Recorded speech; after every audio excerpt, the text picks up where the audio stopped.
Well, we're just excited to be practicing and kind of at full strength, and it's good to have a veteran team coming back, and we're trying to work some of the kinks out and get some of that chemistry that we had at the end of the year last year. But I like what I see. Obviously, I love the returners. Our new kids are going to be someone that are going to be able to help us this year and give us a little bit more added depth. You know, with the added time, in a normal year, you'd be playing like a week, 2 weeks. What's the added time you give to a program like yours that you run so many sets? There is so many plays to memorize and learn. Does that extra time really help you guys out? Yeah, it's definitely going to help us. We've put in a lot more than what we normally would have in at this time. I was just thinking about it. We've played scrimmages or exhibition games at this time in years past, so I think we're getting anxious to play against somebody else. I think it'd be nice, too, to kind of expose us a little bit so we know, hey, Coach knows what he's talking about sometimes. We're not blocking out, so. But it'd be nice to have some people to, kind of go at us and help us understand some of our weaknesses. Questions?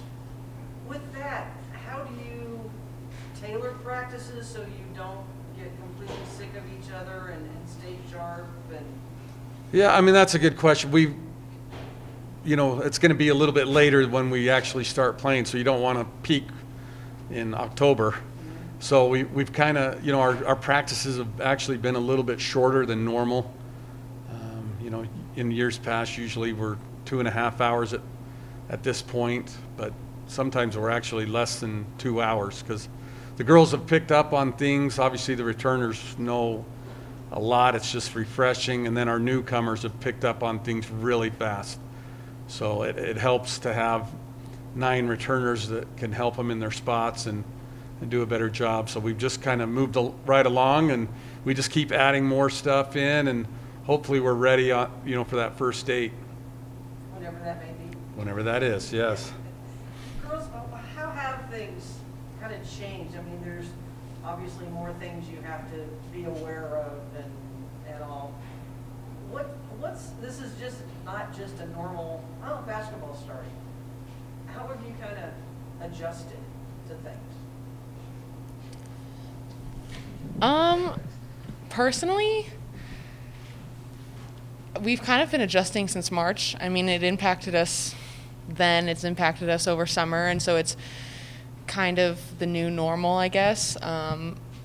Like Coach said, I think we're anxious to play. I think we want those scrimmages and those exhibition games, whether or not they end up happening. But, we just come in every day and practice and look forward to the next thing, whenever it may be. Yeah, I agree with Kels.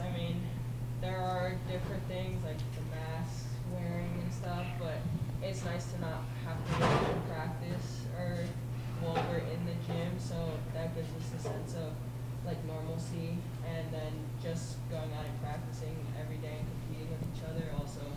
It's all right, we know games are coming whenever they come, and we're just preparing for that. The way last season ended, you guys were in Texas ready to play a regional, and they call and they say, come home. The guys are on a bus, waiting to hear anything.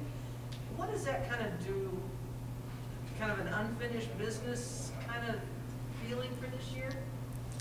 Yeah, it definitely is unfinished business. I thought we were just starting to play at our best. Everybody really was almost at their peak, and I think we would have made it really far into the tournament, even a potential to win it all. So it was heartbreaking to know that we'd have to return home the same day that we flew out, not even having the opportunity to go out and play. So I think that's definitely in the back of everybody's mind, and we just want to show that we weren't finished. Coach, you talk about the peak of this team and kind of where you guys wanted to accomplish them last year, and the shortcomings will get it cut short. You and I talked on the phone back when it happened, and obviously the disappointment was there, but you keep that core group, and I think that's one of the most important things. You keep as many seniors, and then you just get new weapons that come in. Have you ever had this happen in your career where you have this many pieces and where you think your peak is still even higher than more of those last year? I've never had 8 seniors, so we've got a lot of kids back, but the thing I've told that we look good on paper, we have to go out and produce, and that's the big thing. They know that, there is a target on their back. We're not going to sneak up on anybody, and they've got to produce early on. And usually we've had a few preseason games to kind of, iron out some wrinkles. We don't have that luxury this year, so we've got to be ready whenever that first game hits. We've got to be ready to play and at a high level. You just don't know what the season's going to bring. We're scheduled to play 22 games. That might not happen, and you don't know how it's going to shake down. So if there is a championship, like I said, I think the teams that are successful early on are going to be the teams that are going to be, or that'll have a chance to win a championship.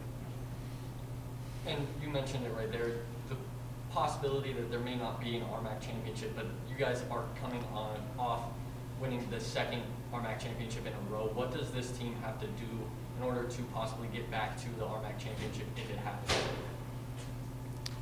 You want me to answer that? I was going to say, they could tell you. I've been yelling at them for 2 weeks. They should be able to answer this.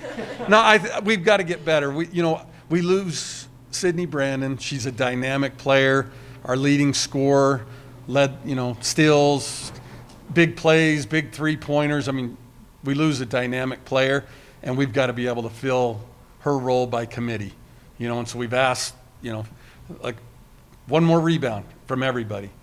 Okay, one more steal from everybody, a little bit more hustle. And so if we can do that by committee, I think we have a chance. But like I said, right now it's just all on paper. We have 8 seniors and experience. Having 8 seniors good, having 8 seniors bad too. They've heard every story of mine for 4 years. And so, they've got to be coachable and still hungry. They just can't show up and expect to win because they've done it the last 2 years. They've got to be really hungry. This will be the toughest year to go out and win a championship. And with your 8 seniors, what do they have, or Kelsey or Dani, what are you guys doing off the court to kind of make sure the team is building chemistry both on and off the court, making sure you guys are just friends and playing well together? We've actually done a lot off Yeah. the court and on the court both. Off the court, we've definitely hung out a lot, just having like movie nights or even going to the football game and stuff, just hanging out together, like building that relationship that we all want to be best friends. And then on the court, just building relationships and workouts and stuff, and in weights, like cheering each other on. So we've done a lot, yeah. Yeah, we have a very close-knit team this year. 13 girls, it's smaller than our past teams, but I like it a lot. Everything, you start to learn everything about everyone. You're best friends with everyone, and it's really working, I think, for us. The fact we have so much, just a gap between the years of experience in college ball between like the seniors and then all of a sudden these new freshmen that come in, big-eyed, COVID-year college ball. Have you guys been impressed from what you've seen from them, or what have you seen from your perspective? And are you encouraged from what they produced so far in the preseason? Yeah, definitely. Our freshmen, they have big shoes to fill, and coaches said it in the past, like, you're not a freshman anymore. You come in and it's just straight to the batting cages, like get ready to play, because you never know when an opportunity for you can come up. So it's just that staying ready for them and us helping them prepare more also. But they've definitely come in and shown that they can play, so. See, with a large senior class, and then the NCAA granting everybody another year, you could have another large senior class next year if kids decide to come back. How does that kind of change? Obviously, you don't want them to have to, declare right now, but how does that kind of adjust recruiting and? Yeah, we're having those conversations right now. It is going to affect recruiting. Academically, they need to know what they can do or what they can get into, whether that's a master's program or another major or different things. So we've talked about it just so they have an idea of what they need to do over the next, 3 semesters to get things done and get it started. So I feel like we've been really proactive with it, and, a lot of the girls want to come back and play, and it's special here.